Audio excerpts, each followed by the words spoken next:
Adriana, a gente vai saber um pouco mais sobre a sua história, mas eu gostaria que você contasse primeiro para mim como que você identificou os seus problemas, que você me disse que teve muito tempo de bulimia, mas sem saber que tinha uma doença e anorexia, né? Como é que começou tudo, todos esses distúrbios alimentares na tua vida? Começou como toda menina que começa a fazer uma dieta. A primeira dieta, eu preciso perder peso, então eu vou começar uma dieta. E daí começaram algumas coisas, alguns hábitos que eu comecei a desenvolver, que eu comecei a perceber que não era normal, mas depois de um tempo. Então eu compensava o que eu comia com exagero na atividade física ou por medicamentos compensatórios, relaxantes, diuréticos. E eu fiquei 3 anos assim, sem saber que isso era uma doença, que eu estava doente e que isso não era normal. Qual era a quantidade desses laxantes que você tomava? Uma cartela de 20 laxantes eu chegava a tomar em 2 dias. E isso me trouxe consequências sérias. Eu quase tive uma perfuração de intestino, tive que fazer um tratamento muito sério. Diuréticos eu tomava muito também, então minha frequência baixava, a pressão baixa. É muito perigoso. Às vezes as pessoas não sabem que o diurético ele elimina o líquido, mas altera a pressão. E durante esse tempo todo, você continuava fazendo atividade física? Fazia. Os dias que eu achava que eu tinha exagerado, uma fatia de pão, eu ficava 4 horas por dia na academia. Eu já dava aulas e além das minhas horas de aulas, eu ainda ficava na academia para fazer uma atividade extra, porque eu não achava suficiente o que eu fazia. E aos sábados e domingos também. Eu fazia atividade física por pelo menos 2 ou 3 horas. A anorexia, quando começou, quais foram as tuas primeiras mudanças que indicam que você estava na direção da doença? Eu não aceitava que ninguém fizesse a minha comida, porque eu não confiava em ninguém. Eu achava que as pessoas queriam me engordar, queriam me sabotar. Então, assim, só eu podia fazer o que eu ia comer. Aí isso foi começando, até que eu fui diminuindo as quantidades da comida. Aos poucos eu fui comendo, começava com um prato maior, ia diminuindo. E eu cheguei a ficar um dia inteiro na Coca Zero. E quando eu sentia que eu ia desmaiar, eu comia um pedaço de queijo. Só. Só isso? Só. Aí foi quando eu perdi, no primeiro mês, 7 quilos, depois eu perdi mais 5 quilos no outro mês. Então, assim, é uma perda de peso muito rápida, que também é prejudicial. E, geralmente, as pessoas que perdem peso muito rápido tendem a voltar rápido. E eu não voltava. Porque não comia? Não comia. Essa era a manifestação que começou. E aí a pele começa a mudar, porque não tem vitamina, o cabelo começa a cair muito. Teu cabelo caía? No banho eu tirava mechas, o cabelo chorava. Os dentes eu sentia que começavam a amolecer, porque não tinha cálcio, a pele descamava.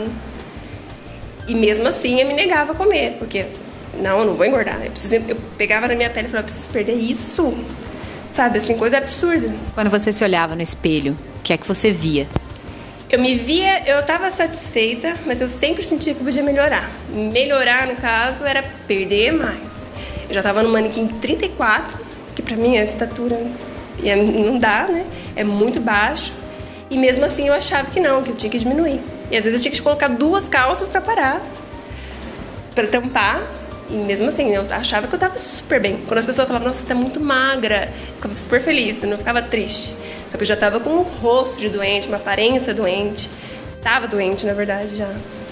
E o que você acha que, num primeiro momento, pode ter te levado a ter isso? Era alguma influência do nosso padrão de modelos? Era alguma outra coisa na tua vida que te levou a querer ser assim? O que você acha que causou tudo isso? Eu sempre trabalhei com essa área da moda, que eu fui modelo uma época, mas eu sempre li muito essas revistas de boa forma, sempre me interessei pelo assunto da atividade física e pela área que eu trabalho. E sempre um modelo ali eram as magras, as magrelas. Então eu achei, não, eu não posso ser assim, eu tô totalmente fora do padrão, eu só vou ser feliz quando for assim. Você acredita que você só vai ser feliz, que as pessoas vão te aceitar quando você for magra. E é unicamente isso que você pensa, você não pensa em mais nada. E é aí que você segue esse caminho que às vezes é sem volta, que é muito perigoso. As meninas precisam saber que mata, a anorexia mata. E eu só fui realmente ficar certa disso eu estava terminando meu curso da faculdade, faltavam 6 meses para mim terminar o curso e eu queria desistir do curso. Devido à depressão, da minha vida social tá totalmente alterada, não queria sair, não queria nem ir para a faculdade mais.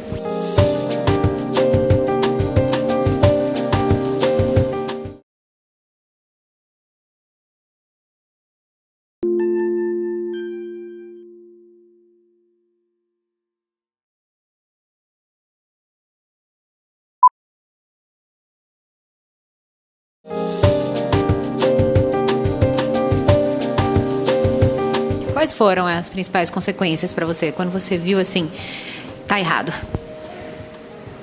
Quando eu não tinha força para ficar em pé mais, quando a minha mãe chorava muito, eu via assim que eu estava fazendo as pessoas sofrerem ao meu redor por uma coisa uma busca que assim, não tem, assim, é um propósito inútil, né?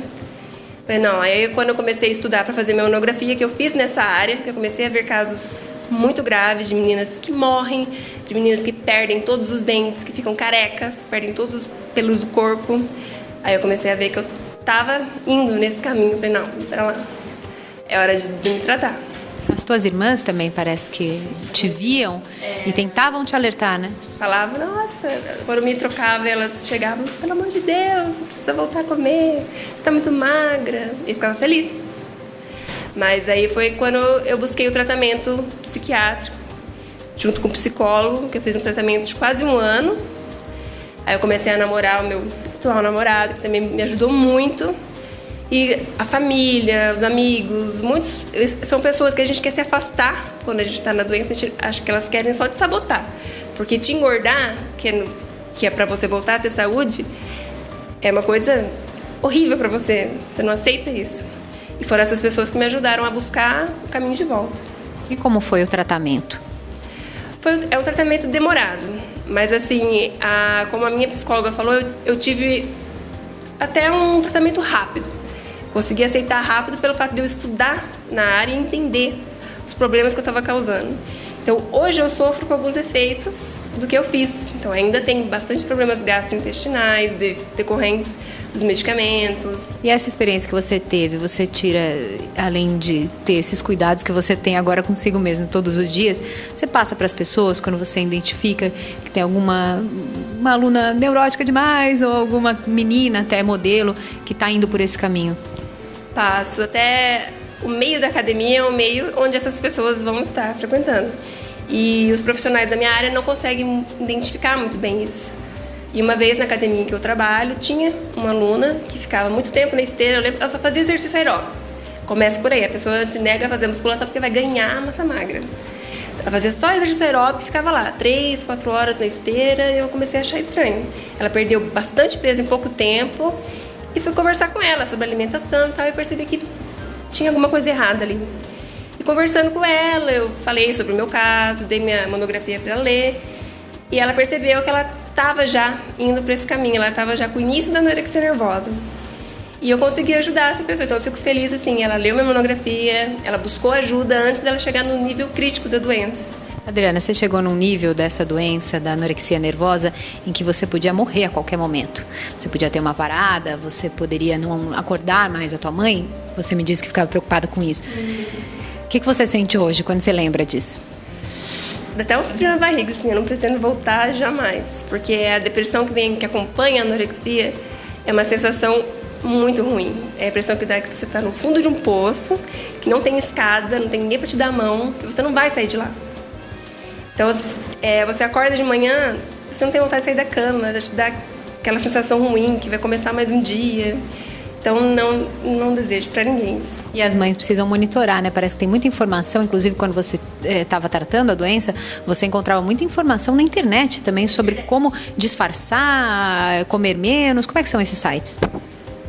São sites, porque as anorexias chamam a anorexia de Ana e a bulimia de Mia. Então, você digita no Google Pro-Ana ou Pro-Mia, aparecem vários blogs de meninas que são doentes ou estão procurando emagrecer, que para você enganar, como você fazer as pessoas acreditarem que você está comendo, espalhar papel de chocolate pelo quarto para as pessoas acharem que você está ingerindo aquele alimento, escovar os dentes para enganar a fome. Então é todo passo a passo para você chegar a não comer mais nada, a ficar só no café. A maioria fica só no café porque precisa manter para fazer atividade física exagerada.